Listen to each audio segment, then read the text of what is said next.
To replace the upper dish rack on your dishwasher, use a small flathead screwdriver to depress the tabs on the front rack stops and remove the stops from both rails.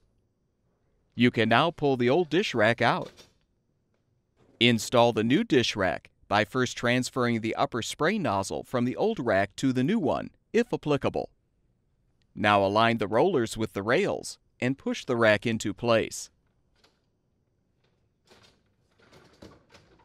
Pull the rails forward and snap in both front rack stops.